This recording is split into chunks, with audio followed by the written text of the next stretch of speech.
वक्रता त्रिज्या क्या होती है, जैसे वक्रता केंद्र क्या होता है, जैसे फोकस दूरी क्या होती है, जैसे फोकस तल क्या होता है, जैसे मुख्य फोकस क्या होता है, ये गोली दर्पणों में होते हैं। और अवतल दर्पण में कैसा होगा, ये सारी चीजें उत्तल दर्पण में कैसी होंगी, ये सारी चीजें, कौन सी चीजें आभासी होंगी, कौन सी चीजें वास्तविक होंगी, ये सब कुछ अगर समझ लोगे तो फिर पता चल जाएगा कि उत्तल दर्पण के द्वारा प्रतिबिंब कैसे बनेगा और अवतल दर्पण के द्वारा प्रतिबिंब कैसे। हम आपको समझा रहे हैं गोलीय दर्पण, जो कि दो प्रकार के हमने आप लोगों को बताए थे, एक उत्तल दर्पण बताया था और एक अवतल दर्पण बताया था।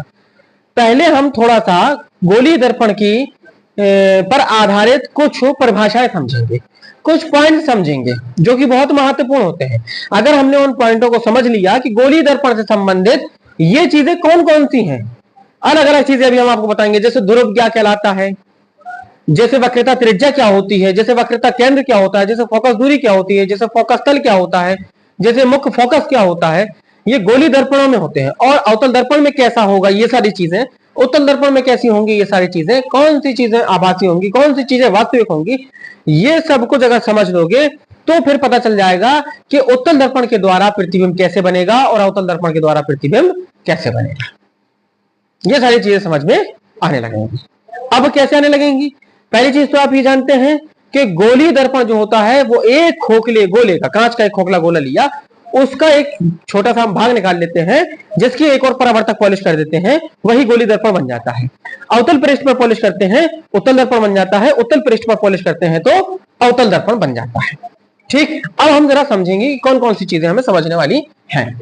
देखिए, जैसे मान लीजिए एक कोई गोला लिया हमने इस तरीके का और उसके हमने दो भाग कर रखे, तो एक भाग या एक भाग में अगर हम उत्तल पृष्ठ पर पॉलिश करने तो अवतल दर्पण बन जाएगा, अवतल पृष्ठ पर पॉलिश करेंगे तो उत्तल दर्पण बन जाएगा। तो हम दोनों ही दर्पण बना लेते हैं फिलहाल। एक हमने बना लिया, ये हो गया आपका अवतल दर्पण, इसके हम उत्तल पृष्ठ पर पॉलिश किए देते हैं, जहां जो चीज ना समझ में आए पूछ लेना। और ये हो गया अवतल उत्तल दर्पण, है ना, ऊपर वाला अवतल दर्पण और ये हो गया उत्तल दर्पण। ये कॉनकेव मिरर है, ये कॉन्वेक्स मिरर है। अब समझिए, सबसे पहले हम कहते हैं कि ध्रुव किसे कहते हैं। नंबर एक यहां पर समझेंगे, पोल, ध्रुव, दर्पण का ध्रुव क्या कहलाता है। दर्पण का ध्रुव का मतलब होता है कोई भी दर्पण लिया, उत्तल या अवतल, उस दर्पण के परावर्तक तल का मध्य बिंदु दर्पण का ध्रुव कहलाता है।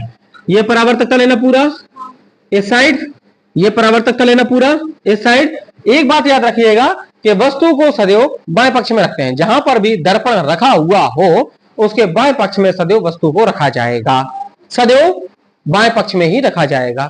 इस तरफ वस्तु को रखना है तो परावर्तक तल भी हमें इसी तरफ लेना है, इस तरफ पॉलिश होगी, इस तरफ परावर्तक तल होगा, इस तरफ परावर्तक तल होगा, इस तरफ पॉलिश होगी। तो ये जो मध्य बिंदु है, ये बिंदु, ये दर्पण का ध्रुव कहलाता है। ये अवतल दर्पण में और ये उत्तल दर्पण में, कोई दिक्कत नहीं। एक चीज हो गई, समझ में आ गई। यानी हम परिभाषा कैसे लिखेंगे, इसकी परिभाषा समझेंगे हम, गोलीय दर्पण के परावर्तक तल के मध्य बिंदु को दर्पण का ध्रुव कहते हैं, बात खत्म। ठीक। नंबर दो, वक्रता केंद्र।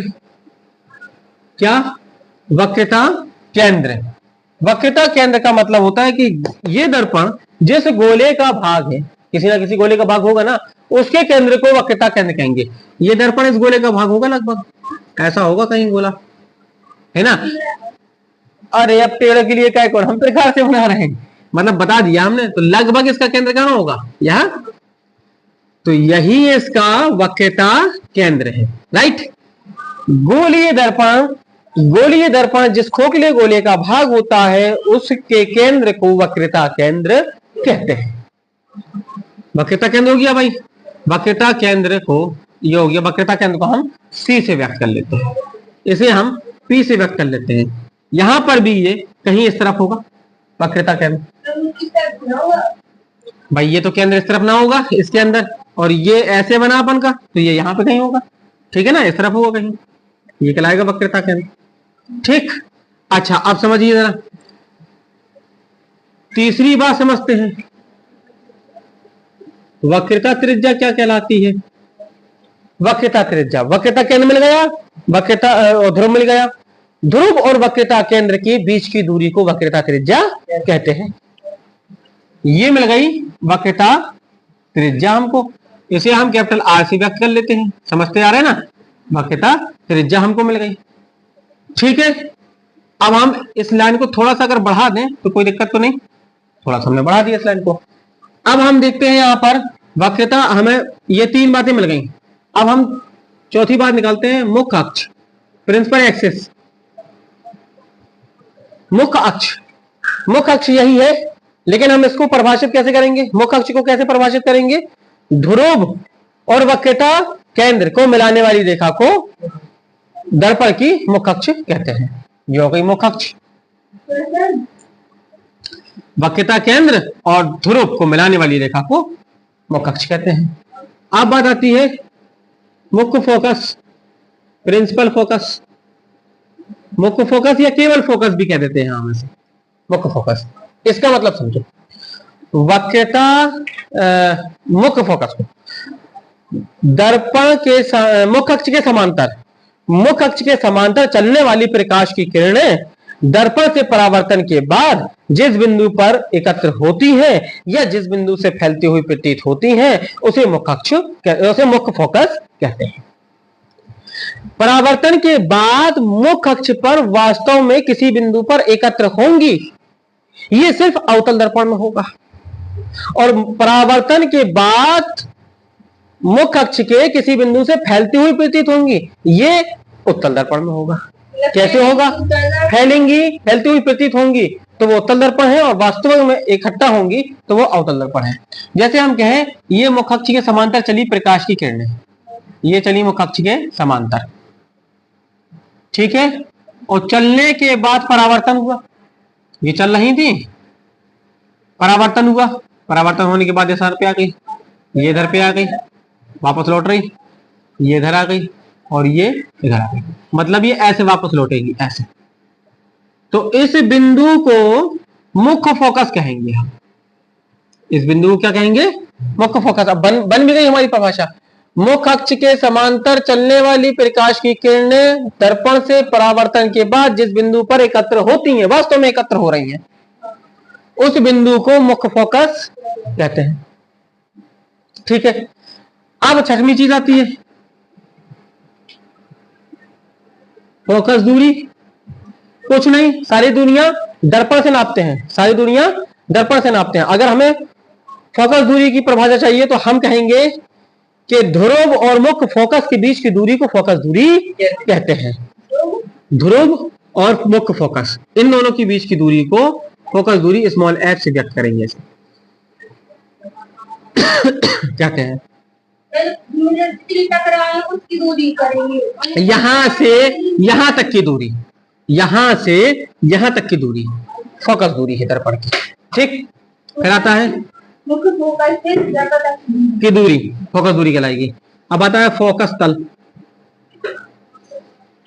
फोकस तल, फोकस तल का मतलब होता है कि मुख्य अक्ष के अभिलंबवत और मुख्य फोकस से होकर जाने वाले तल को फोकस तल कहते हैं। समझिए, यह है मुख्य फोकस और यह है मुख्य अक्ष। तो मुख्य अक्ष के लंबवत और मुख्य फोकस से जा रहा, यह लाइन मुख्य फोकस होकर के जा रही, मुख्य अक्ष के लंबवत है, तो इसे हम कहेंगे मुख्य फोकस।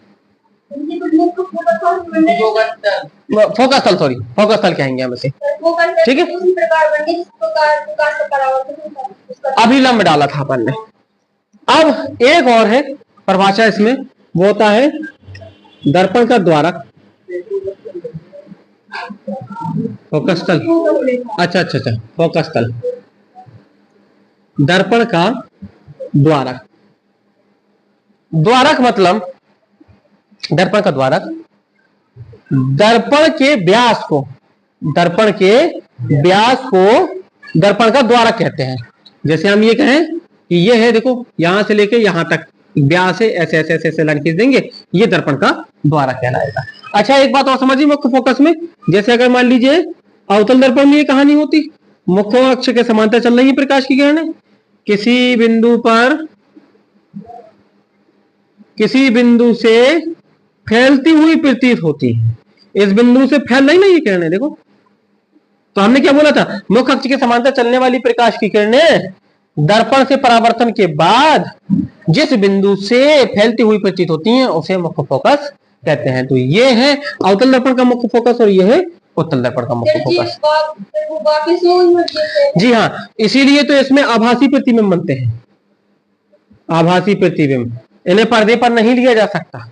इसके प्रतिबिंब दूसरे पक्ष में बन रहे हैं, इसके प्रतिबिंब दूसरे पक्ष में, ये सिर्फ आभास कर सकते हैं अपन, ऐसा वास्तविकता में नहीं बनेगा। इसीलिए तो हमने कहा आभासी प्रतिबिंब, क्योंकि भाई इस तरफ तो कोई देख ही नहीं सकता ना प्रतिबिंब को, तो केवल हम आभास कर सकते हैं और यहां पर हम प्रतिबिंब को देख भी सकते हैं। ठीक है, तो ये सारी चीज होती हैं। तो ये है सब परिभाषाएं जो कि अपन को दर्पण से संबंधित, गोलीय दर्पण से संबंधित परिभाषाएं लिखना है और सीखना है। फिर उसके बाद में हम बताएंगे कि प्रतिबिंब क्या होते हैं, प्रतिबिंब के बारे में विवेचना करेंगे। ठीक।